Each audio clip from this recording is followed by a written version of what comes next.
Colored guys die and they just worry about the rhino. That's the first thing. We're going to stop gangsterism here.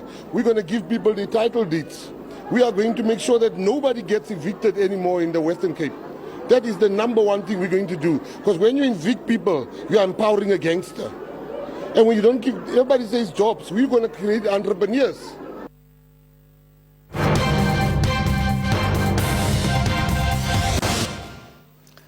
Archbishop Desmond Tutu has made a special appearance at the Kagiso Trust's 30th anniversary celebrations. The Education Trust has been assisting talented young people from across the country to gain access to quality education. Looking to broaden their scope of aid, Kagiso Trust has been helping disadvantaged youth gain access to higher education. Now they are looking to partner with other NGOs on service delivery issues affecting the community. With experience in education, we say we want to take more on the socio-economic development work. So you'll see going forward that the presence of Kagiso Trust will show more of education will still be there, socio-economic development and transformation will be our place. We also want to work with NGOs. So it's important to have other players, other NGOs, other civil society organizations being supported to be as sustainable as we are. So we'll be working with them. But more important, we are a self-funded NGO.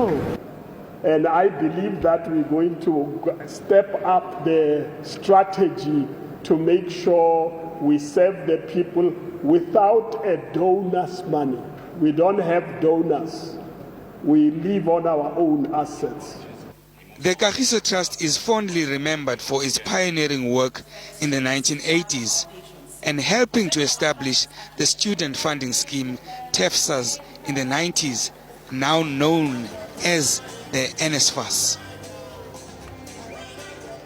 All right, time now for a look at your market indicators. Let's start off with a currency report for you. The rand continued to firm against the dollar in yesterday afternoon's trade after the Bank of England left its benchmark lending rate unchanged at 0.5% following its July policy meeting. You can see there it's at 14.23 against the dollar, 19 rand against the pound, 1 rand 31 against Botswana's pula, and 15.83 against the euro. The JSE closed flat as the market adopted a wait-and-see attitude after the Bank of England unexpectedly kept interest rates unchanged. The all-share 52,837. European stocks pared some losses to close higher yesterday after falling when the Bank of England surprised markets by holding rather than cutting interest rates. There you can see the FTSE's up 6,654, the DAX 10,068, and the CAC lower at 4,385. US equities closed at new record levels after the Bank of England hinted at looser monetary policy next month and as earnings season kicked off into full gear. You've got the Dow up 18,506, the S&P 2,163, and the Nasdaq also higher at 5,034.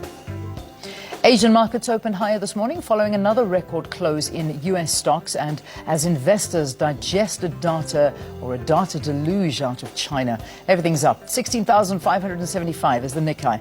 You can see the Hang Seng 21,737 and of course the Kospi 2,020. Finally, commodities. Gold's trading at $1,329.70 an ounce. Platinum is at $1,103.90. And Brent crude, $47.21 a barrel. All right, there you go. That's the end of our news at 7 o'clock. We'll have headlines for you at 7:30. A lot of people are just commenting on what's unfolded in Paris, or not Paris, in Nice in France last night with a truck driver. That's our top story. Nathan